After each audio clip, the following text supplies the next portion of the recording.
there's a lot of variation in alfalfa varieties. I think of alfalfa very much like modern dog breeds. There's a huge difference between a Great Dane and a Chihuahua. Well, with alfalfa varieties, there's huge differences depending on what you buy, and everybody just thinks, oh, well, alfalfa is alfalfa. It's alfalfa on the AgNow Roundup.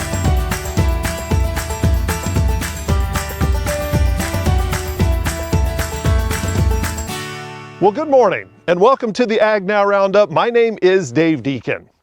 In some parts of the country, it's called God's crop. Alfalfa is a high-protein legume that usually has multiple cuttings and doesn't always require lots of inputs. With that said, there are several things that can damage the crop and lower its yields. We're talking about alfalfa production with Joseph Sagers of the University of Idaho Extension in just a few minutes. But first, here's a look at the weather across the ag world with meteorologist Matt Makins.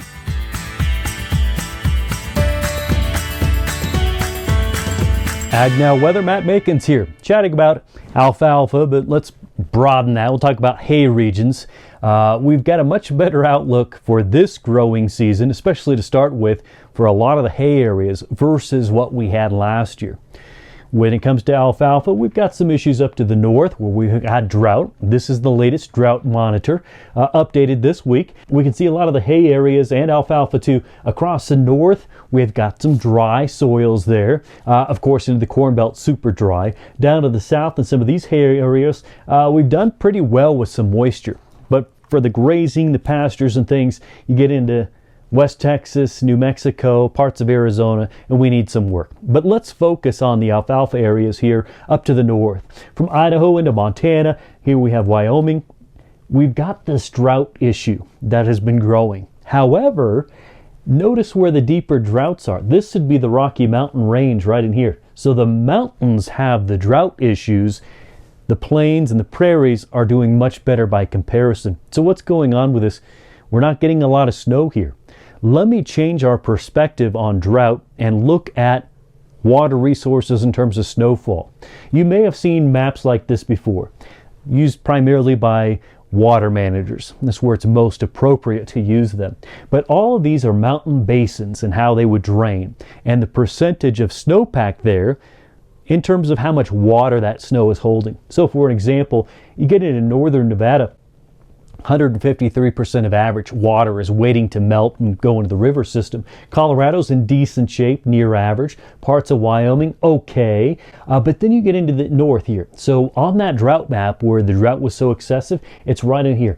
In those mountain areas where it may be half of a normal amount of water in that snow waiting to melt and move down. So we have some water resource issues in the longer run because we need that water to melt, turn into irrigation this spring and summer. And we're not really building up that snowpack very well. So that explains the drought perspective there in the northern Rocky Mountain region. Overall, though, the soils for the alfalfa and hay areas, the soils are much better by comparison, but when it comes to the irrigation that's where the bigger questions remain because of our snowpack. Let's see over the next week to 10 days where the storms are going to be. Certainly have some healthy flow continuing off for the East Coast. Kind of a lull in the action for much of the central U.S. But here we are Saturday, Sunday, into Monday, and watch as a system develops here across the west. A lot of moisture. It moves into the southwest. It spreads that moisture all across the Rocky Mountain region. It moves across the country and turns into wetter conditions for the central plains and off to the east. So we do have this system coming. Kind of develops this weekend and gets going next week for the last few days of February. But what about the moisture in its wake? What's going to happen there? This is total snowfall first, and this goes through the 3rd. You can see just a light amount for most of the U.S., but then look at the mountainous regions, the Sierras, the Cascades, the Rockies, mostly the northern Rockies, central Rockies, there's going to be some pockets, okay. But let's look at the northern Rockies since that's kind of the theme of today's video. We are pushing more than 3 feet of snowfall on the way over the next 10 days. That will help those basin maps, those values, that will help them increase a little bit. We're not going to get back to average or a surplus, but certainly with 3 foot, 4 foot snowfall totals on the way, that's really going to be a nice boost here. Here's a look at the precip map. You guessed it, West Coast with this inundation of moisture, a lot of water is going to fall there, and then throughout the mountains. Then we have this gap across most of the plains with minimal moisture totals, and then you get out toward east of the Mississippi, and there's going to be some pockets here, Ohio Valley on up towards New England, that have some decent water as well. As far as the plains are concerned, we need a change in the weather pattern that is apparent for parts of March, and we'll chat more on that in next week's AgNow Weather.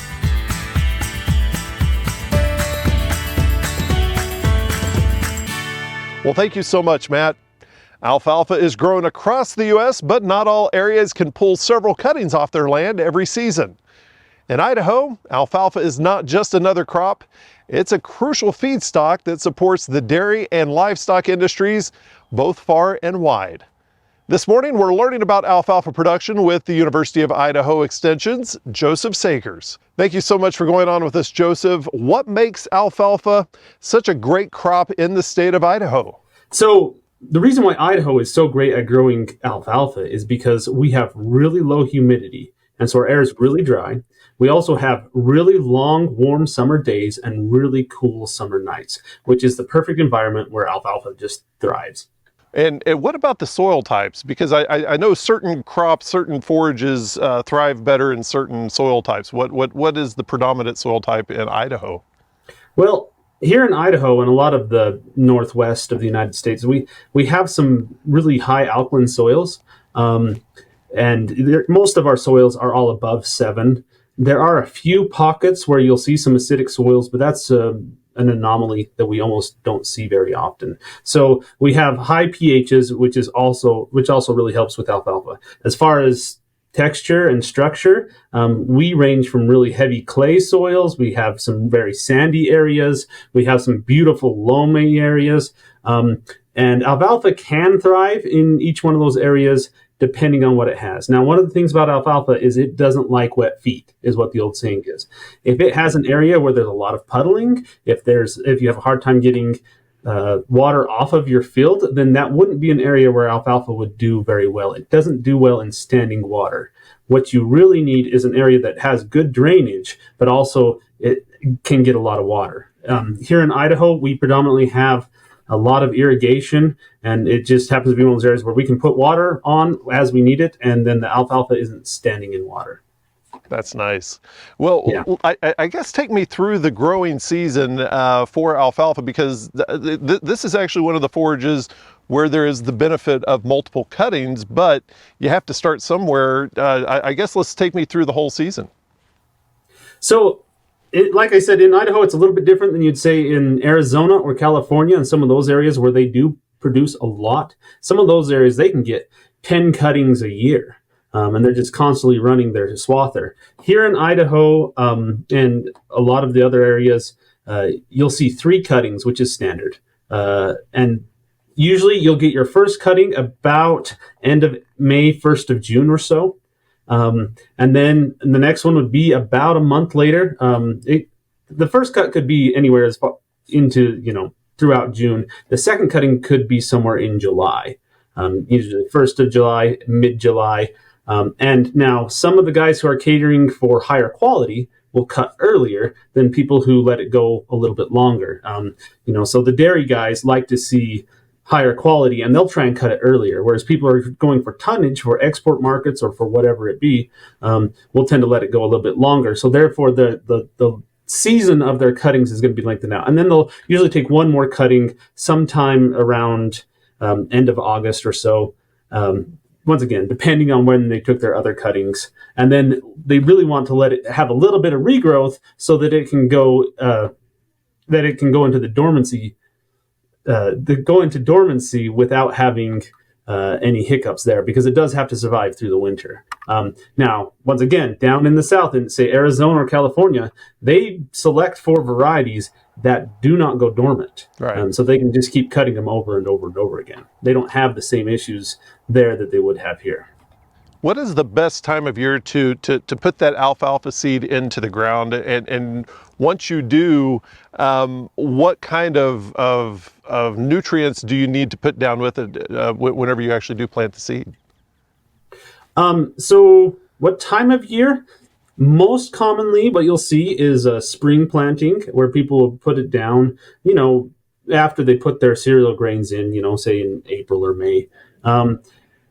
However, there's a lot of people who've been trying to put it in say August or September, and trying to get it to come up in the fall and let it get enough growth on it that it'll be well established that it could survive just fine. And then that next year you wouldn't have any issues. You could get 3 cuttings off of that first year, where normally what we call is an establishment year in the spring. If you plant in, say, end of April, then you would probably end up with maybe 2, maybe 1 cutting that first year when you're just getting it established.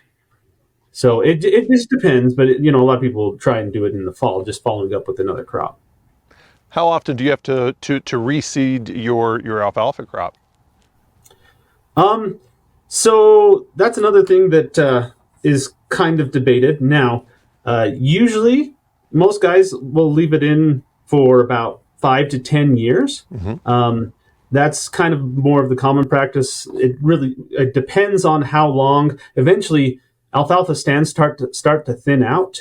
And an interesting thing about alfalfa is alfalfa has an autotoxicity. So if you were to interseed alfalfa into alfalfa, it will not regrow. The frustrating thing about alfalfa, and I would say it's one of its very few flaws, is that when you plant it in there, it's only toxic to alfalfa. It's not toxic to other weeds or anything else like that.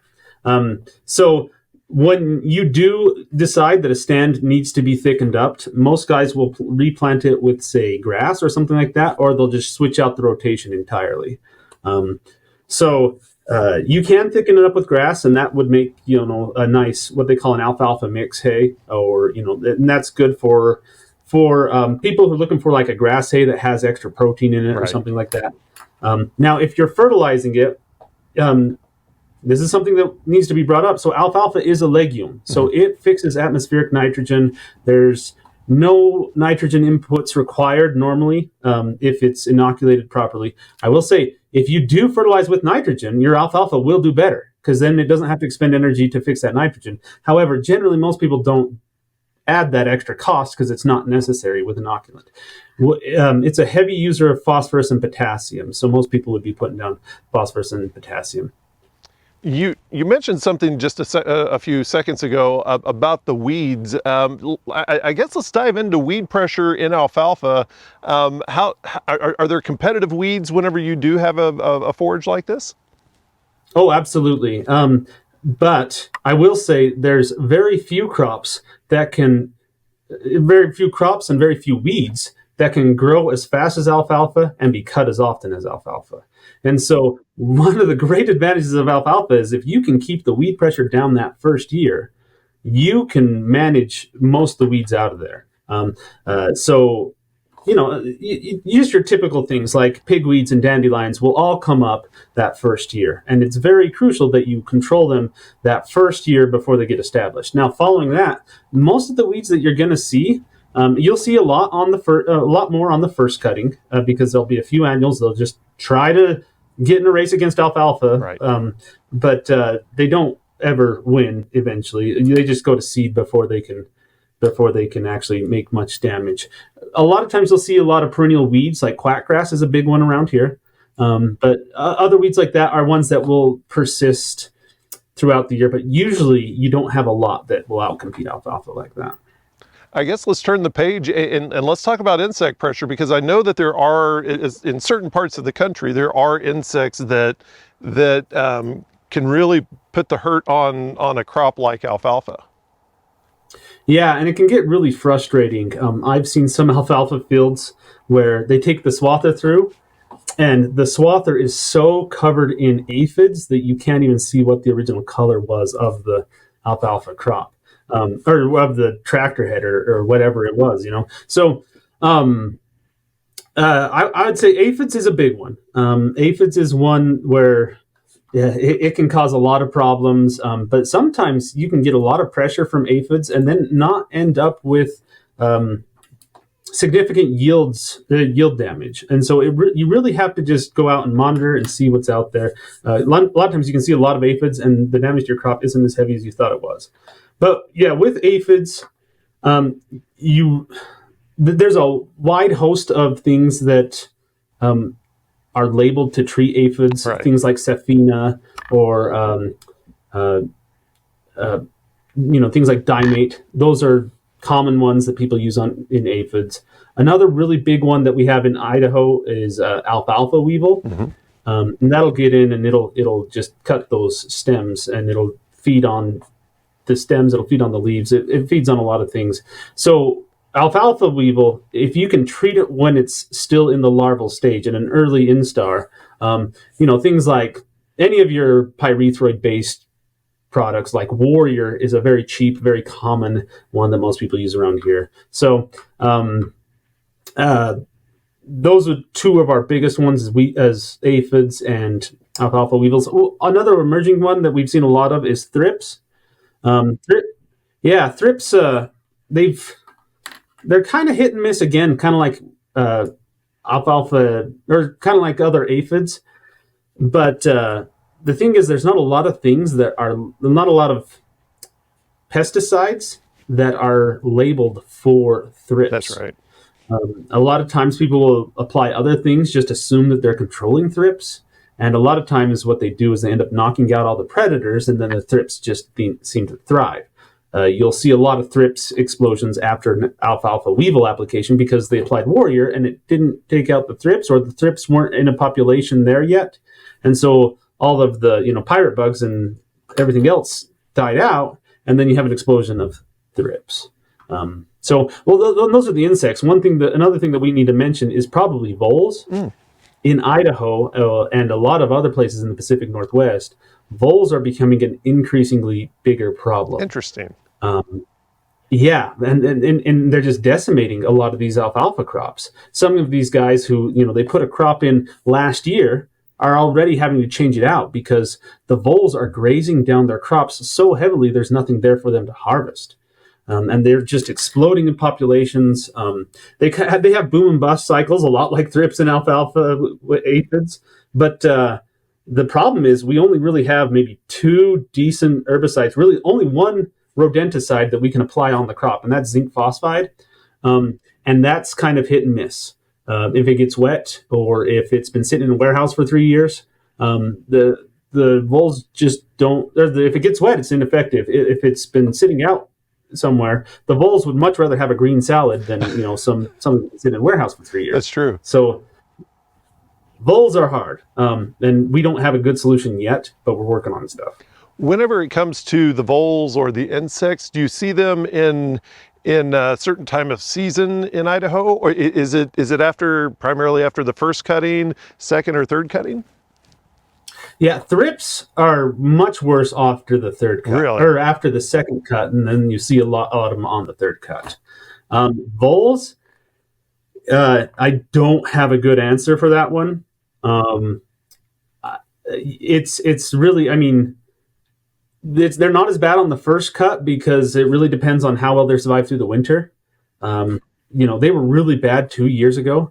And then last year we had a really hard frost, like we got down to like about minus 29 degrees, and that seemed to kill a lot of them, but they're coming back now with a vengeance. And so they're not seasonal. The alfalfa weevils, they're kind of sporadic throughout the year, but usually, you'll see them a little later in the year, end of second cut and third cut. So when you'll see a lot of those. You've done a great job explaining the overall issues for the crop. What are you hearing from producers in Idaho about what they're seeing on their fields? What are they coming to you with? Some of the questions to help them improve their alfalfa crop. As far as improvements, really, the biggest thing is variety selection. That's the biggest thing. People want to know, okay, what should I plant? And there's a lot of variation in alfalfa varieties.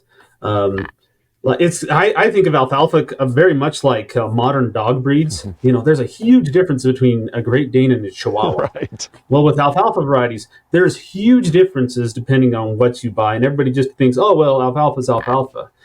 I would put a plug in for the National Alfalfa and Forage Alliance. If you go there, it's alfalfa.org. They have a brochure they publish every year with every variety, how dormant they will go, how well they would survive the winter, how well they would survive against various diseases such as verticillium and phytophthora and a bunch of other common things, including resistance to various insects and resistance to nematodes and everything like that. So I would say if you are wondering what variety to plant, go to alfalfa.org, and the National Alfalfa and Forage Alliance has all of those on there. Well, thank you so much for going on with us and helping us to understand alfalfa production in Idaho, and I think we can all take away some great information from it. Well, I appreciate doing this, Dave. Thanks a bunch. And of course, thank you for watching this episode of the AgNow Roundup. You can find out more information about this episode or previous episodes, or find contact information for our previous guests on our website, agnowtv.com. And while you're there, sign up for our social media, sign up for our email, and you can also download the AgNow TV app, where there's more video resources available, again, on the AgNow TV app. From our farm to your farm, I'm Dave Deacon for AgNow.